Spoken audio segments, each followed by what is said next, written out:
الحمد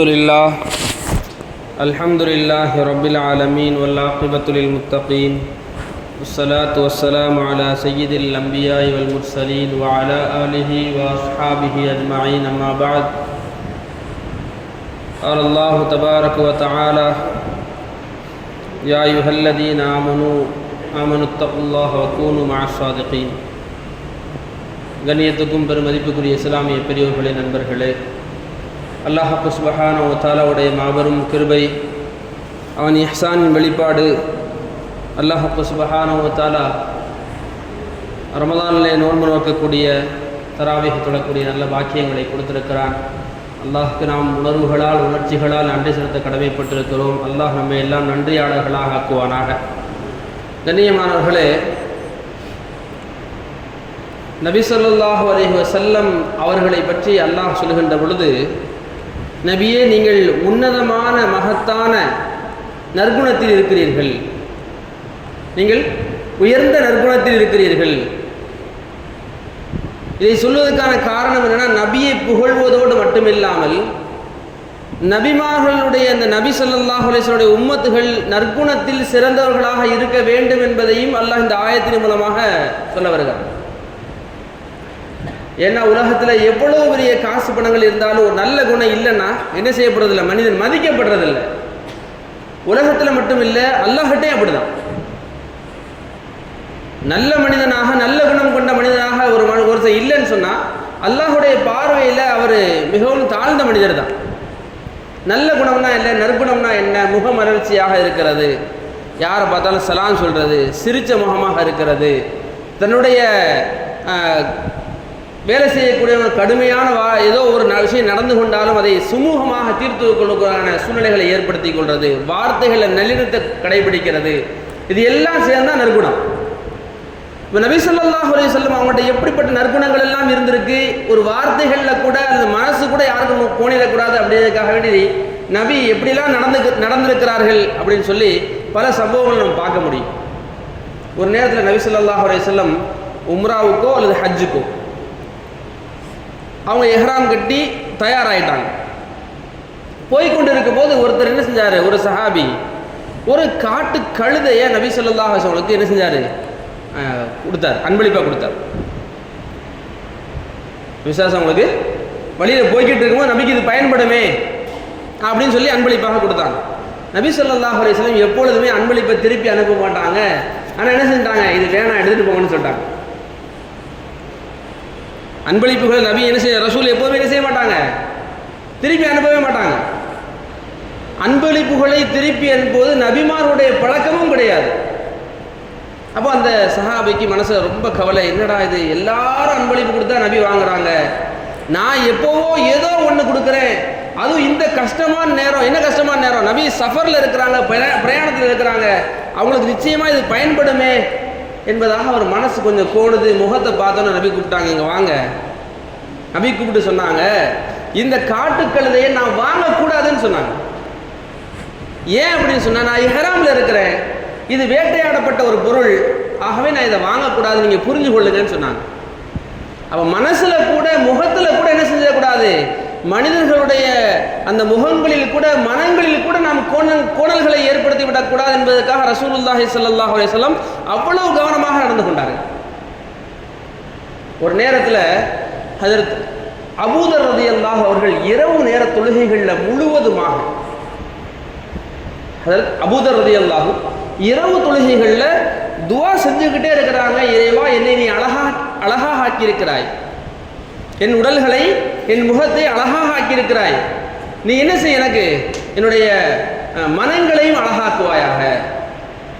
நம்ம கண்ணாடியை பார்த்தா ஒரு துவா எழுதி போடுவாங்கல்ல, அல்லாஹும்ம அஹ்ஸன்த ஹல்கி ஃபஹஸின் ஹுல்கி, இறைவா, என்னுடைய வெளி தோற்றத்தை அழகுபடுத்தியது போல் என்னுடைய குணங்களையும் அழகுபடுத்துவாயாக அப்படின்னு நம்ம அந்த கண்ணாடியெல்லாம் எழுதி போட்டிருப்பாங்க. அந்த துவாவை ஹஜ்ரத் அபூதர் கேட்டுக்கிட்டே இருக்கிறாங்க, அழுது கேட்டுக்கிட்டே இருக்கிறாங்க, வேற எதுவுமே கேட்கல.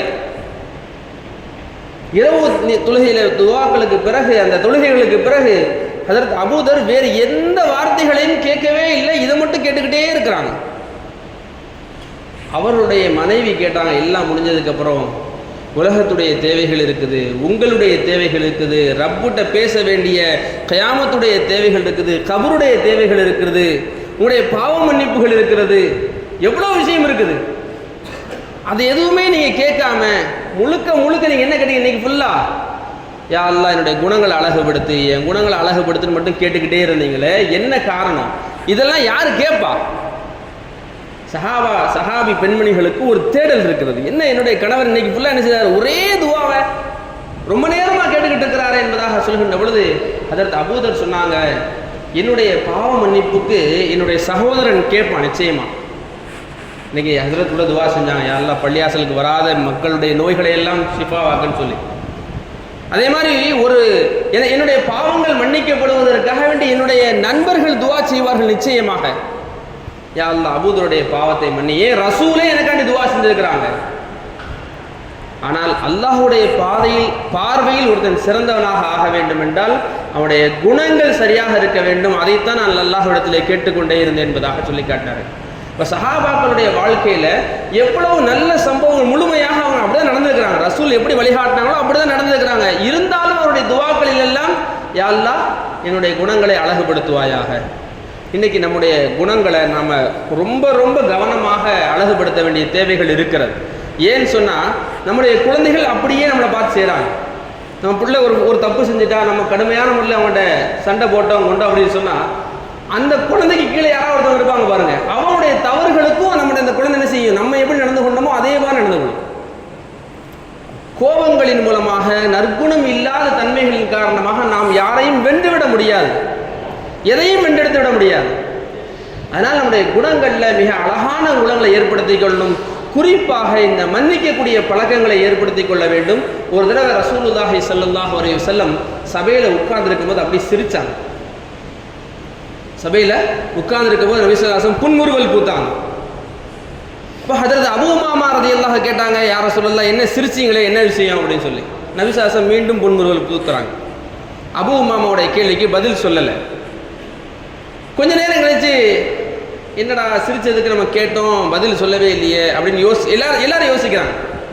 அதாவது நபிகிட்ட எப்படி பேசுவாங்கன்னா எல்லாரும் கொஞ்சம் அப்படி யார் சொல்ல என்ன அப்படி ரெக்வஸ்டாக தான் பேச முடியும் நபிகிட்ட. ஏன்னா அல்லாஹ் சொல்லியிருக்கிறான், நபியுடைய சத்தத்தை விட என்ன செய்யக்கூடாது, உங்கள் சத்தம் கூடவே கூடாது.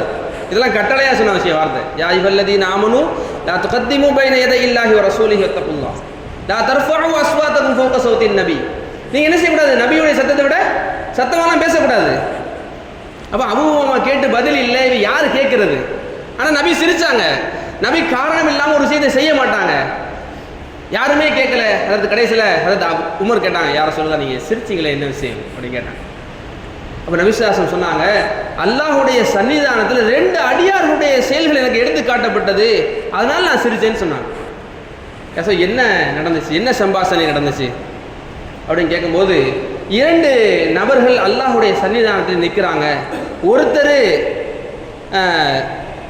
என்ன செஞ்சுக்கிறாரு, யா அல்லாஹ் இந்த 2ஆம் அவர் எனக்கு அநியாயம் பண்ணியிருக்கிறாரு, எனக்கு உலகத்தில் அநியாயம் பண்ணியிருக்கிறாரு, அதனால இவர்கிட்ட இருந்து நன்மையை எடுத்து அநியாயத்துடைய அளவுக்கு எனக்கு தந்துரியாலான்னு கேட்டுட்டு நிற்கிறார். இப்போ 2ஆம் அவரை பார்த்து அல்லாஹ் சொன்னா, என்ன வச்சிருக்கிற அப்படின்னு. ஒன்றும் இல்லை, நன்மைகளில் அந்த 2ஆம் அவர்கிட்ட ஒன்றுமே இல்லை.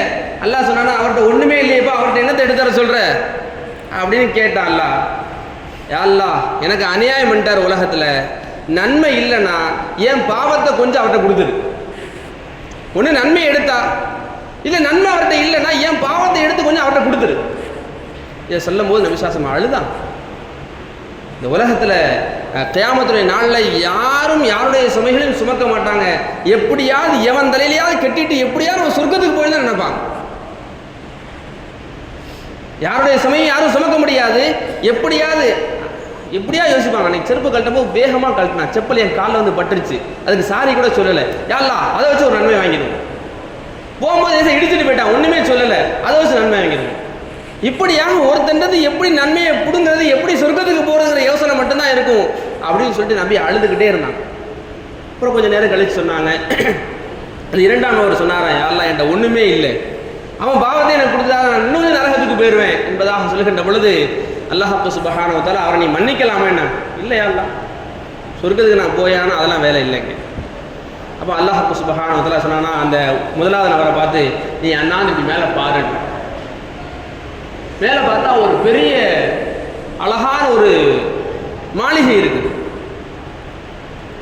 இது வேணா நீ எடுத்துக்க அப்படின்னு சொன்னாங்க அல்லாஹ். அதுக்கு ஒரு தொகை இருக்குது, அதுக்கு ஒரு விலை கொடுக்க வேண்டியது இருக்குது, கொடுத்து அதை எடுத்துக்க அப்படின்னா. ஏன்னா என்கிட்ட அந்த மாளிகையை வாங்குற அளவுக்கு நான் நன்மைகள் என்கிட்ட இல்லையே அப்படின்னு சொல்லும் போது, அப்போ ஒரு காரியம் சொல்றேன், அதை நீ செய்ய, எப்படி அதை செஞ்சா உனக்கு அந்த மாளிகை கிடைச்சிடும். ஏன்னா என்ன உடனே சொல்லி செஞ்சிடுறேன். ஏன்னா ஒரு மனிதனுக்கு சொர்க்கத்துக்கு போய் அந்த மாளிகை கிடைக்கிறது, சொர்க்கத்துடைய வாசனைகள் கிடைக்கிறது, அதெல்லாம் பெரும் பாக்கியம் அல்லவா? இங்கே வந்ததே அதுக்கு தானே, சொர்க்கத்துக்கு தயாராகக்கூடிய வேலைகளுக்கு தான் இங்கே வரவே செஞ்சுக்கிறோம். இந்த சம்பாஷணைகளை நபி ஸல்லல்லாஹு அலைஹி வஸல்லம் சொல்லிக்கொண்டே வருகிறார்கள். யாரா என்ன வேலை செய்யணும் சொல்லுங்க, எனக்கு அந்த வீடு வேணும். நான் தலை உயர்த்தி பார்க்கும்போது ஒரு வீடு இருந்துச்சுல, அந்த வீடு எனக்கு வேணும், நான் என்ன செய்யணும் யா அல்லாஹ் என்பதை கேட்கின்ற பொழுது அல்லாஹ் சொன்னா, அந்த மனிதனை மன்னிச்சிருன்னு சொன்னான். யார உனக்கு அநீதம் செய்தானே அவனை நீ மன்னித்து விடு, உனக்கு இந்த இதை தர்றேன்னு சொன்னான். அல்லாஹ் உடனே மன்னிச்சிட்டேன், அல்லாஹ் மன்னிச்சிட்டேன், உடனே மன்னிச்சு உடனே விடுத்தா அப்படி கேட்டான் அந்த அடியார். நபி ஸல்லல்லாஹு அலைஹி வஸல்லம் இந்த விஷயங்களை சொல்லிவிட்டு மனம் குளிர்ந்து சொன்னார்கள், இந்த உலகத்தில் வாழக்கூடிய காலகட்டங்களில் நீங்கள் மன்னித்து பழகுங்கள். சின்ன சின்ன தவறுகள், உப்பு கூடியிருக்கலாம், அல்லது செப்பல் மாற்றி கழட்டியிருக்கலாம், நம்ம பிள்ளை செப்பல் சின்ன பிள்ளை செப்பல் மாற்றி போட்டிருக்கலாம், நம்ம பிள்ளை வெளியே வரும்போது என்ன கொஞ்சம் அன்டீசெண்டாக பிஹேவ் பண்ணியிருக்கலாம். எவ்வளவு கோபங்கள், எவ்வளவு தாபங்கள், எவ்வளவு மன்னிக்க முடியாத சூழ்நிலைகள். ரப்பு 2 பேரையும் மன்னித்து சொர்க்கத்துக்கு அனுப்பியதாக அந்த ஹதீஸ் முடிவடைகிறது. கண்ணியத்துக்குரிய மேலான பெரியவர்கள் நண்பர்களே, நம் வாழ்க்கையில் கொஞ்ச காலங்கள் வாழப்போகிறோம், அதற்கு பிறகு ரப்பிடத்தை நிற்கப் போகிறோம். நாம் எவ்வளவு கொடூரமாக நடந்திருக்கிறோம், எவ்வளவு கோபமாக நடந்திருக்கிறோம், எவ்வளவு அன்பாக நடந்திருக்கிறோம். நம்முடைய மரணங்களுக்கு பிறகு துவா செய்யக்கூடிய பிள்ளைகளை உருவாக்கிவிட வேண்டும். நம்முடைய மரணங்களுக்கு பிறகு துவா செய்யக்கூடிய மனைவிமார்களை உருவாக்கிவிட வேண்டும். நம்முடைய மரணங்களுக்கு பிறகு அழுகக்கூடிய, நமக்காக துவா செய்யக்கூடிய சமூகங்களை உருவாக்கிவிட வேண்டும். அதற்கு முக்கியமான தேவை என்னவென்றால், நாம் நல்ல மனிதர்களாக, நற்குணம் கொண்டவர்களாக, கோபங்களை தாங்கிக் கொள்ளக்கூடிய மனிதர்களாக நாம் உருவாக வேண்டும். அல்லாஹ் சுப்ஹானஹு வ தஆலா உயர்வான இந்த ரமலானுடைய காலங்களிலே நமக்கு நல்ல பாக்கியங்களை தருவானாக, நற்குணமோடு வாழக்கூடிய நசீபுகளை தருவானாக. உயர்ந்த அல்லாஹ்விடத்திலே நல்ல வாக்கியங்களை பெறக்கூடிய ஜெயசேகர்களாக நம்மையும் நம்முடைய சந்ததிகளையும் ஈண்டெடுத்த பெற்றோர்களையும் அல்லாஹ் ஆக்கியல் புரிவானாக. வாஹிரு தஅவானா அல்ஹம்துலில்லாஹி ரப்பில் ஆலமீன். அஸ்ஸலாமு அலைக்கும் வரஹ்மத்துல்லாஹி வபரகாத்துஹு. சுப்ஹானல்லாஹி வபிஹம்திஹி.